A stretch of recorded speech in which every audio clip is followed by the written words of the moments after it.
Hello again guys, welcome back to the channel, and today we have something a little different.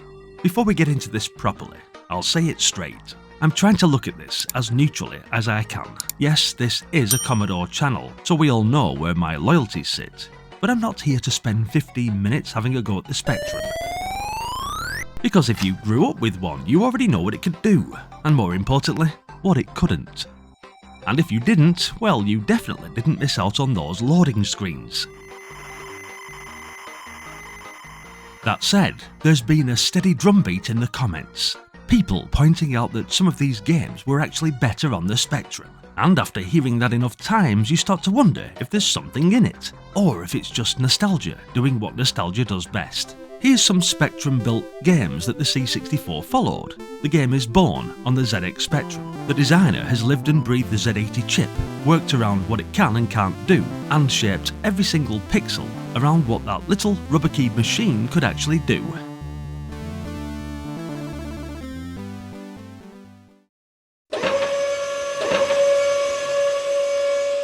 Ooh, dramatic. John Rittman and Bernie Drummond at Ocean expanded Rittman's Batman isometric engine into something of a brain melter. The grid-locked movement and perfect jumps put me off this game as a kid. Don't ask me why. Probably impatience, probably lack of skill, probably both. But with 300 plus rooms and the clever dual character swapping system, playing it now as an adult, everything snaps into place with beautiful precision, and I can admire it more. Here on the Spectrum it felt like the machine was made for this kind of disciplined puzzle exploration. It's not an easy one this, and deaths come quick and easy if you're not perfectly aligned for those fecking jumping sections. The C64 version by Colin Porch adds more colour, and musician Peter Clark adds the very decent SID intro. But you can feel the engine working harder, with the occasional slowdown creeping in. Zap64 gave it a ridiculous 98% gold medal, joint highest score they ever handed out, so the C64 version's clearly doing something right. But I hate to say it, underneath all that polish, the Spectrum version still had the edge where it counts. The C64 looks better, absolutely, but the Specky just feels that bit sharper. I know, I didn't want to say it either.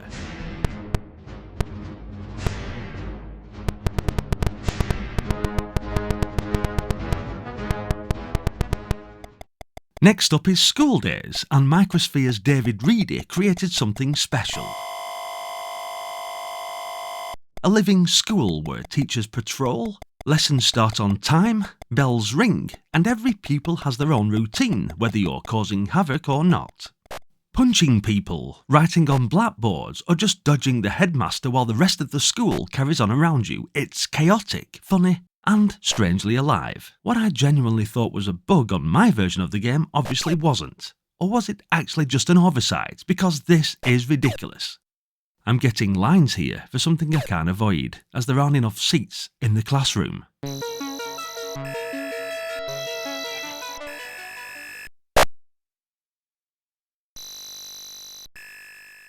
My brother got me this from one of his schoolyard chums on copy. Something I never forgot, or probably ever will. The 1985 Commodore 64 port keeps every routine and timing exact. I suppose changing any of it would have been pointless. It works so perfectly that I'm glad it was untouched on this version. Reviews at the time noted the weaker visuals and sound on the C64, but the gameplay still came across well enough, and it's a good game, whichever version you end up with. But then its sequel, Back to School, never turned up on the C64 at all, which is genuinely disappointing because it's a cracking follow-up, with even more going on. And you can have a virtual little girlfriend who takes away lines if you give her a quick snog. Interesting mechanic. So the Spectrum ends up with the full experience, while the C64 is left standing outside the school gates, wondering what it missed. I do hope Back to School gets a port eventually. If you're listening, modern Commodore devs, get it sorted. I'll give it a blisteringly lovely review for you.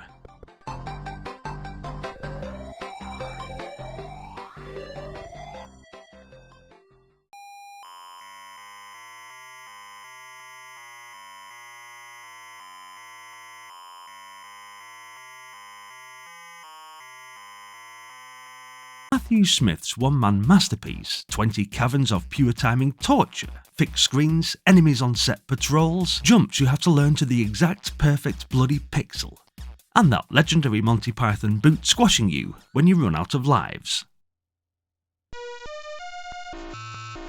The Spectrum's limitations forced everything into sharp focus. Every successful run feels like you've actually beaten the machine at its own game.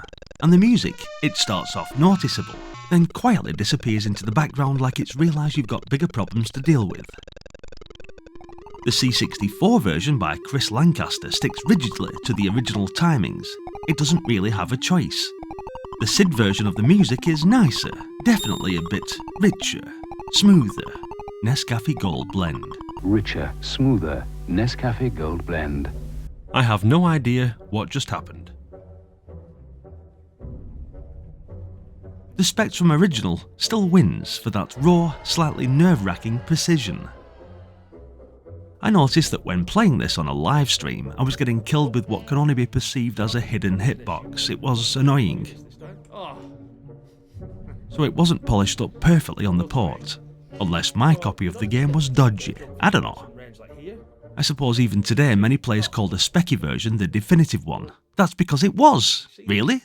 Wasn't it? Ultimate Play the Game Stamper Brothers dropped you into a vast 256-room jungle with random enemy spawns, no instructions, and the quiet expectation that you'd just get lost and figure it out. That was the 80s. Personally, I didn't hardly read the instructions anyway. I just wanted to get the darn thing loaded up as quick as possible. But yeah, here's Sabre Wulf on the specky. Looks nice, doesn't it? The distinct beeper going off there constantly. A clicky wonderland. A cacophony of noisy crickets maybe. I don't know. Anyway, it looks good I guess. The distinctive black background that was synonymous with specky games. They outsourced the C64 version to Greg Duddle at Mr. Micro a year later, in 1985. It follows the map and enemy behaviour faithfully, but actually pulls back in places with softer graphics, and I sometimes notice a bit of flicker. As one C64 wiki contributor put it, Firebird played it safe, almost a 100% clone of the ZX Spectrum original. It's true. We wasn't to know this back in 85 though, I suppose. Yet playing them both in the same day, I think that the Spectrum original once again just had that raw, distinct feel. Completely understandable, as the Stamper Brothers were something of legends on the specky. Coding geniuses, some say. A fair port though, however. Matthew Smith again. Similar stuff as we'd seen on Manic Miner. This time though, 60-odd interconnected rooms stuffed with hazards, objects, and the sort of ambition that famously shipped with the immortal Attic Bug.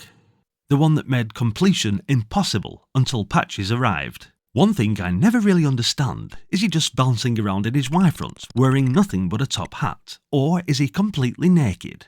On the cover of the game, he has his head shoved down the toilet and is clothed, yet the game starts in the bath. Anyway, I digress. The C64 port by Shahid Kamal Ahmad, working under tight deadlines and a slower CPU, copies the layouts, items, and all of the enemies faithfully. I must admit, this border was huge though, much larger than the specky version.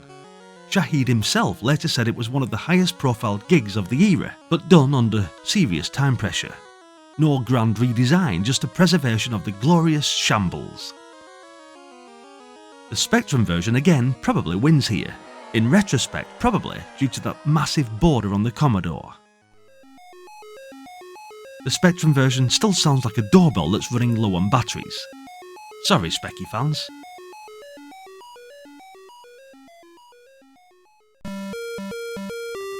What the fuck was that?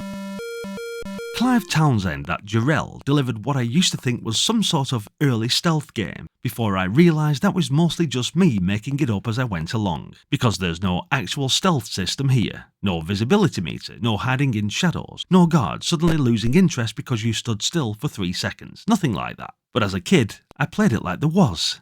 In my head, it was a carefully planned infiltration. In reality, it was a bloke in pyjamas, hoping nobody noticed him.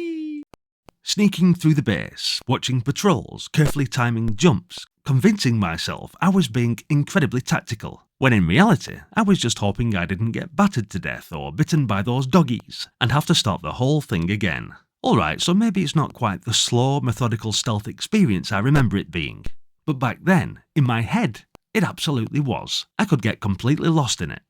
Not this version, by the way. No, this is the specky version. It feels slightly stiff but has rock-solid timing. It makes the tension delicious. I like this. It's alright, isn't it? It definitely screamed Spectrum game. Just look at it. The C64 conversion keeps the map, enemy placement and pretty much everything else. It's a bit more colourful, I guess.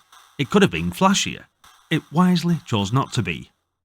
For me, there's not a lot in it between the two versions. It's one of those rare cases where both feel honest to what the game's trying to do, just presented slightly differently.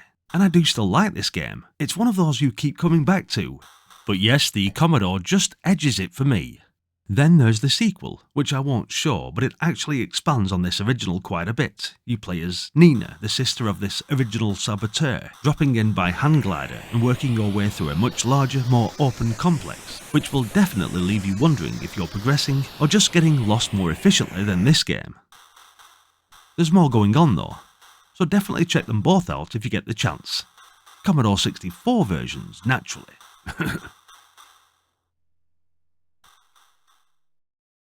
The Oliver twins at Codemasters built the ultimate interactive cartoon. Single-screen worlds, some very daft puzzles, and also a very daft story about an egg collecting apples and dodging dragons. Designed from the start for easy portability across Z80 machines. The C64 port by Ian Gray keeps the core logic intact. Upgrades are mostly cosmetic. As the Oliver twins themselves said, Codemasters arranged all conversions, allowing us to just keep making new games.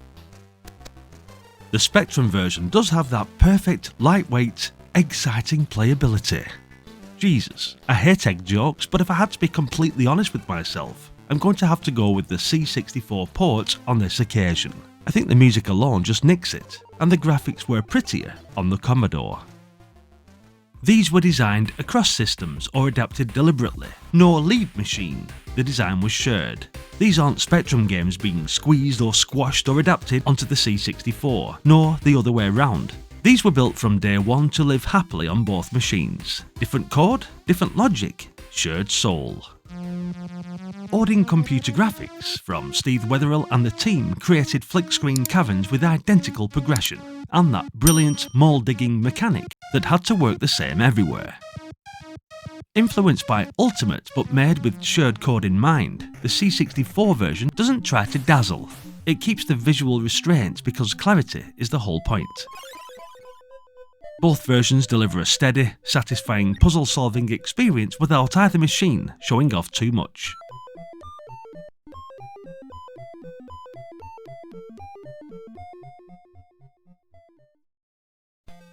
Raphael Checo's run and gun for Hewson is built around screen-by-screen encounters, traps, timing, and blasting things with a comically large bazooka. Over 100 flip screens where the structure itself is the gameplay.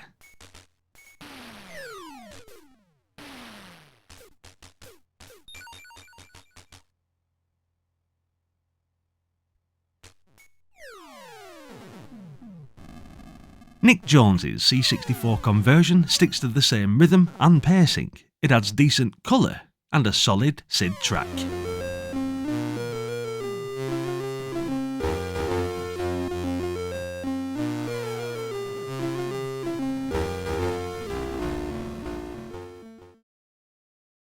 Denton Designs for Ocean built an entire living camp routine. Roll calls, meal times, guard patrols, where your character automatically goes off for a ramble if you leave him to it.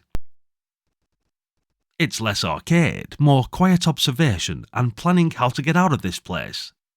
And there's something brilliantly British about timing your escape around a daily timetable.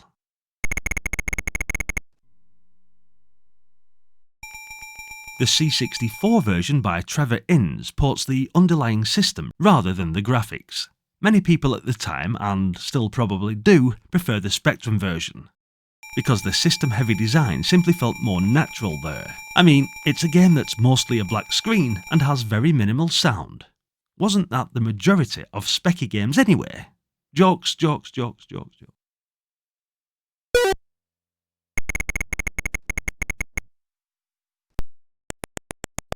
Shahid Ahmad's isometric adventure for Firebird layers a sort of resource management and warhead building game onto Nightlaw-styled rooms. It's all a bit daft and shouty on the Commodore version, especially through numerous deaths. But here, I was particularly surprised to hear the sped-up Chimera coming out of a specky, like someone was told to say it very, very fast to preserve RAM. Were there many games on the specky that speak? I don't know. Chimera! Sounded good enough though. This Spectrum original is clean, logical and tightly controlled. Managing food, water and puzzles feels satisfying if you can get into this game. Frustrating if you wasn't a fan. The C64 adaptation adds stronger graphics and sound, but contemporary reviews often noted that it slightly lost some of that original crisp focus. But what do they know, eh? For a start, we got Rob Hubbard's superb soundtrack at the beginning, and an actual voice. Although it does sound like a wailing banshee when you first hear it, a sort of drunken woman who's just inhaled a load of helium. A strong idea being gently adjusted rather than strictly preserved. A bit like Marmite this game, you either love it or you hate it. But to be fair, it doesn't always go one way, as this video has suggested. I mean, wow, I've actually been applauding the specky and its games. I must need an aspirin. But let's move forward a bit now, because this is where the C64 should start winning hands down, and sometimes it actually does. These are the games where the Commodore 64 was either leading from the front, built for its strengths, or the ones where it really should have walked it, but somehow the Spectrum sometimes still came out on top. But let's be honest, a lot of this is subjective. It's just the same schoolyard debates we all had back in the day. Only now, instead of arguing over a fence, we're doing it in the comments. Is it still going to be the bit where the underdog keeps landing punches and you're left thinking, hang on, how did this happen again? Expectation versus reality, 8-bit style. Beam Software for Melbourne House built this on the Commodore 64 first as a true hardware showpiece. Over 600 sprite frames, weighty animation, and karate timing that feels built for the machine. The only issue I have with this game was the fact that the scream at the start scared the shit out of me as a kid. And I still get post-traumatic stress memories of those very early days being 4 or 5 playing this with the TV on full blast. Trust me, I was white as a sheet, and that joystick was flung across the room. Yet, when I did return to the game, every flying kick and perfectly timed block landed with those iconic sound effects, quite like a very loud crow shouting at his missus from a telephone pole. Now we move over to the specky rendition. Sorry, I shouldn't laugh, but come on. The background looks like someone's tried to recreate Japan from memory. After glancing at a postcard whilst also looking at page 3 Sun Girls for about 3 seconds. You've got Mount Fuji sitting there nicely enough, but it looks like a giant boob just plonked there for no reason. That little statue on the right, or is he the referee? Not sure. I mean, I know what they were going for, but it genuinely looks like it's been coloured in with whatever was left in the crayon box by someone partially sighted. And the colours in general, they're bold. I'll give it that. Not always in a good way. The ground's this bright yellow slab that looks less like a dojo courtyard and more like someone's rolled out a massive lino floor from B&Q. Ooh! Then you've got the fighters themselves. Animation-wise, they're actually quite impressive for the time. Very impressive indeed. Lots of frames. Decent movement, but visually they look like they've wandered in from a completely different game. The contrast between the detailed animation and the very flat, very loud background is a bit like watching two different ideas arguing with each other. And yet, despite all that, I'll admit, it still works on the old specky. Because once the fight starts, you stop looking at the scenery. You're watching the game itself, and those little fighters are actually pretty decent. Slightly odd colours. Questionable artistic decision, and that little guy sat down probably shouldn't be looked at too closely. But underneath it all, this is one of the few times where the Commodore 64 isn't following anything. Hands down, clear winner for the Commodore. Now then, Ocean's side-scrolling beat-em-up chasing the Double Dragon dream, is it? Time to punch things in the face again. And to be fair, even though it looks terrible in my opinion, the Spectrum version nails the gameplay perfectly. It even has a 2-player co-op that us Commodore 64 owners could only have dreamt about. There's also a sort of satisfying crunch when hitting the bad guys, which we all know is just a Specky's beeper. But it works particularly well here. Decent game if you can put up with the garish colours and watch as your characters slowly fill up with whatever colour the background is, like they're absorbing it through osmosis. The C64 version, despite bigger sprites and better music, dropped the co-op completely. Going over to your mates with a second competition pro and then being told to go home, "You're not needed today," that sucks. It cuts back enemies and weapons too, and ends up feeling chunkier and more limited. The way the enemies make a beeline, and there's only ever a couple on screen at once. It just doesn't feel too good. I don't think there was ever a decent beat 'em up on the C64 really though, was there? Really? If you can think of one, let me know in the comments. You can see that Ocean clearly pushed the hardware, giving it more muscle, which in turn ultimately gave you less movement. The Spectrum one just keeps things lively and ends up being more fun to actually play. I think you need to lie down. Ocean's conversion of the Tato arcade racer should have been right in the C64's wheelhouse. Speed, pursuit, urgency.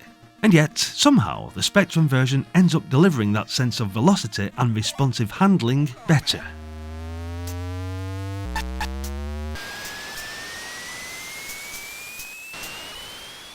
You can actually feel like the car's shifting properly here, which, to be fair, is the absolute bare minimum you'd expect from a driving game on any system. The whole point is to feel like you're going fast, not just moving, actually moving.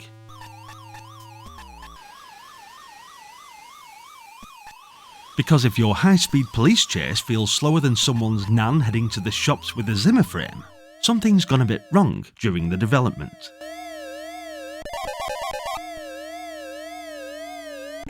And it's not just us saying that, even at the time, people weren't exactly impressed.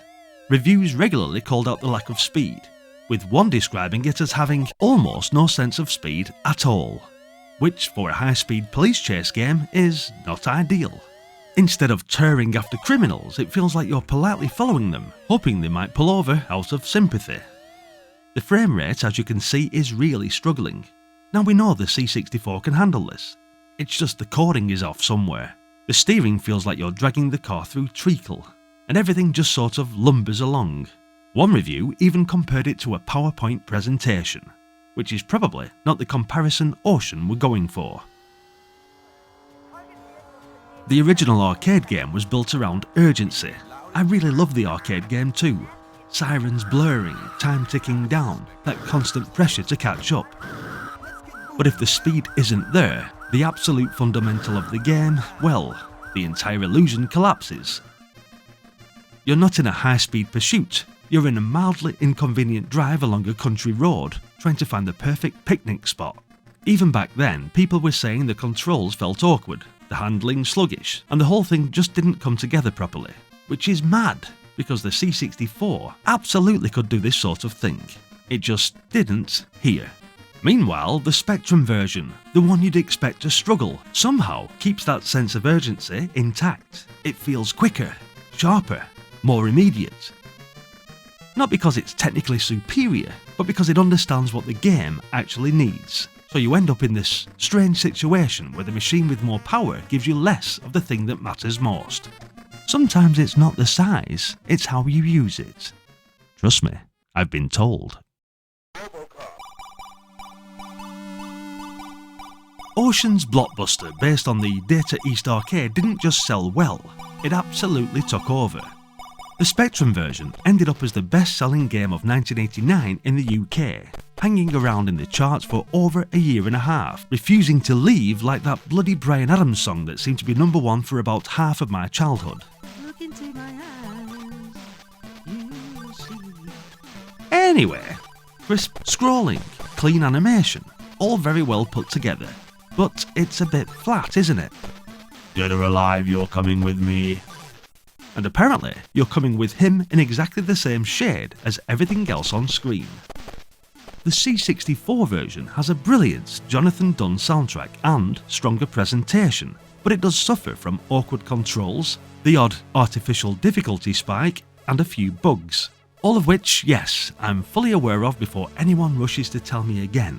They were fixed later by nostalgia, which roughly 90% of the comments kindly pointed out last time, just in case I somehow missed it. I hadn't, I just forgot to say it, like a pillock. It reaches for more ambition, but definitely loses control of the actual playability. The Spectrum one just felt rock solid to be fair, and more enjoyable to actually play. So in the end, it's not really about crowning a winner, it's about where the game came from. Looking back now, all these years later, it's mad how much personality these little 8-bit machines squeezed out of such limited hardware. We'd sit there for hours, cursing loading times or sprite flicker, yet those games still make us smile. Whether you were a specky kid praying to the tape gods, or a C64 owner with the joystick already plugged in, we were all just chasing the next perfect run, the next "I've got it" moment. Those machines didn't just play games, they built memories, and no matter which side of the fence you sat on, we were lucky to grow up with either of them. And yeah, we can argue all day which version did what better, but at the time we weren't thinking about frame rates or hardware limitations, we were just trying to get past that one bit that kept ruining our day. Thanks for watching guys, and if you enjoyed this one, give it a like. It really helps more than you think. If you're new here, hit subscribe and stick around. Plenty more C64 and Amiga stuff on the way. And let me know, do you want me to carry on with this format? Because there are loads more games where this whole who was leading and who was following, things get even more interesting. Now go dig out your old tapes or discs, or whatever you used, and have another go. You know you want to. Until the next one, bye for now.